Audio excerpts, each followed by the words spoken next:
Do you trust God? I mean, really trust Him? That's the question that we should be asking ourselves when it comes to parenting and spiritual warfare. You see, the perfect image of God is Jesus Christ. And when we look like that perfect image of God, we portray that image to our kids and they get to experience Jesus Christ in their life rather than just have knowledge about who Jesus is. When it comes to spiritual warfare, the most important thing to remember is who the enemy is. The enemy is not the world. It's not your kids. It's not your spouse. It's not the media. The enemy is the devil. And so in Ephesians 6:12 gives us an idea about spiritual warfare. It says, our fight isn't against flesh and blood, but against evil rulers and authorities of the unseen world, against mighty powers in the dark world, and against evil spirits in the heavenly places. So here the Apostle Paul is telling us that our enemy is a supernatural enemy and wants to ruin our families. It wants to ruin our witness of Christ to the world. And so that's why in John 10:10, Jesus says, the thief's purpose is to steal, kill, and destroy. My purpose is to give them a rich and satisfying life. And so the devil has a plan for you. The devil has a plan for your family. And we're going to talk about what that plan is. But it starts in Genesis 1:27, where God says that we are made in the image of God. The image of God, the word there in Hebrew is tselem, and tselem is actually the same Hebrew word for idols. So when it talks about other cultures worshiping idols, it's the same exact word. And so what that tells us is that God has created us to be His image. When people see us, they're supposed to see God. And so that's what the devil comes to steal, kill, and destroy with, is he uses our insecurities, our wounds against us so that we don't portray the image of God to our children.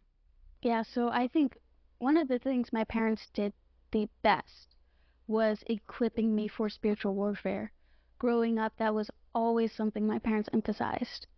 I mean, my family has gone through a lot of struggles. I mean, we witnessed demonic things, and it was so obvious. So I think that was probably because my family was so aware of it. We were praying over every room in the house. We were praying over each other before we went to sleep. And I remember growing up in that environment, knowing how real that was. I knew without a shadow of a doubt that the spiritual war was real. And they equipped me every day. So I gave my life to Jesus Christ, and when I did, my wife at the time was not a Christian, and she was sort of into like the Eastern religions and stuff. So she was into yoga. She was a Reiki master, and so one of the things about her was she really thought that religious iconography was beautiful. And so all around the house we had images of Buddha and Ganesh and Jesus, okay? And so when I gave my life to Jesus, I was convicted that, oh my gosh, my house is full of idols, you know? And so one of the first things that I asked the Lord upon giving my life to Jesus was, you know, I see Christians proselytizing to other people. And so I asked him, what do you want me to say to my wife? And the clear response that I got back was nothing. That's my job. Your job is to serve her like Jesus. And so that's what I did. And so just to give you an idea, so the person who I was before, I did nothing around the house. I was a drug addict. I was an alcoholic. I was a horrible husband. And so overnight, what happened was I went from that person to this brand new person who was loving her and, you know, serving her, doing, you know, chores around the house. And it was like a tailspin for her. She couldn't believe that it was true initially. And so, but still, in my heart, what I wished most for my wife was that she would know Jesus too. And so, so I prayed, and I obeyed the Lord in not saying anything to her. I didn't say one single word to her for 5 years. And it was really hard. I remember my church had these boards that we could write people's names, and I had put her name on the board for people to pray for and to be reminded to pray for her. And one day the church took away the sign, and she hadn't given her life to Christ yet. Interesting, though, it was very shortly thereafter that she gave her life to Christ. And so it was hard. It was hard going to church alone, worshiping alone, praying for her, getting her to understand my new faith and to believe it. She simply didn't believe it just because I had changed so much in the past that to her this was just another phase. And so, but she started witnessing me in the home, really portray the image of Christ to her in ways that she never thought was possible until it became obvious to her that something had happened that was supernatural. That there's no way that this could have been James. Like this is supernatural. And so my wife gave her life to Jesus, and she got baptized at my church. And shortly before the baptism, actually, she comes up to me and she says, I really feel like I need to take these religious icons off the wall. And I said, honey, that's called the discernment of the Holy Spirit, and you should listen to what God said. And so just if you understand what's going on there, I could have been the Christian who said, this is offensive to me, it needs to come down. But instead, I allowed the Holy Spirit to convict my wife, and it made it so much more sweeter, right? And there was none of that contention of trying to get people to believe what you believe. Instead, I was showing her, modeling Christ to her until she accepted that Christ was the right way. Yeah. It was the only way. Do I feel like I was forced into a relationship with Jesus? I'm not sure forced is the right word. I think my parents made it clear that that's the most important relationship in your life is with Jesus. And so I grew up in a Christian home, and that was important.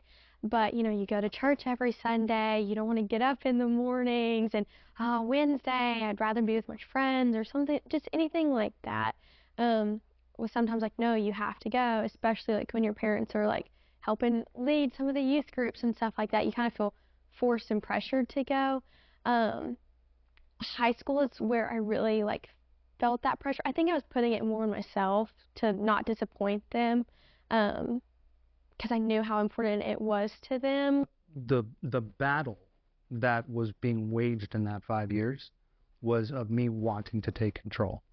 Also, the battle was me being triggered by my past wounds, and that caused contention between us, obviously. She had her wounds, I had mine, and we had no idea that's what was going on. And so what that means is the devil had prepared me my whole entire life for a bad relationship with my wife, right? And he had prepared my wife in her prior relation and wounds to have a bad relationship. And so that's what the devil starts with. He wounds us as children with hurt and lies. And when we believe those lies, they transfer into all of our future relationships. It's like a lens that you're looking at your life through. So my lens was rejection, and my wife's lens was people are dangerous.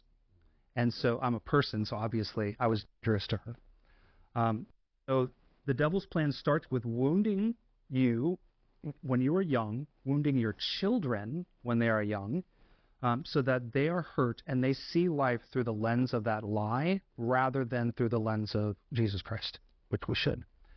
And so then what happens next is he uses conflicts. And so inevitably when you're living through your wounds, conflict starts to happen. And so when that conflict happens, then the always and nevers come out, right? You always say that, you never, right? And so in marriage, but it's the same with your children, right? Your children will trigger you. You'll have a blocked goal. They'll do something that you didn't expect. Mm-hmm. And you'll get angry. You'll get, worried. They're not following the faith. They're going off the rails, whatever. And it causes conflict. And so the devil's second part of devil's plan is to use conflict. And what the conflict does is it shows, because we're supposed to be the image of God, it shows that we aren't portraying the image of God, right? We're worried.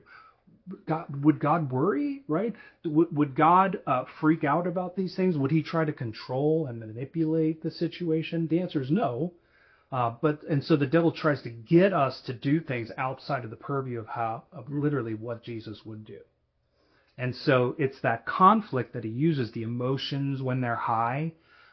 Literally, by the way, the brain, the frontal lobe of your brain will shut off, and blood will flood into your limbic system when you're afraid. Yeah. And then you're really not even, rationalizing anything. It's just all fear. It's all based in fear coming out of your mouth. And so the enemy exploits that. And so then anger and fear eclipse grace. And so then his goal in all of this is to fracture your family, to put a division between you so that you never come together with Christ at the center of your marriage or Christ at the center of your family. And it causes the family to break apart, which is the last part of this plan, which is destruction. Yes. Absolute destruction. What he wants, the plan of the devil, is to kill you, kill your family, right? And so he's going to use your fears, your wounds, your insecurities, and everything to drive a wedge between you and your family so that you never follow Christ. Or at the very least, you never portray the image of God.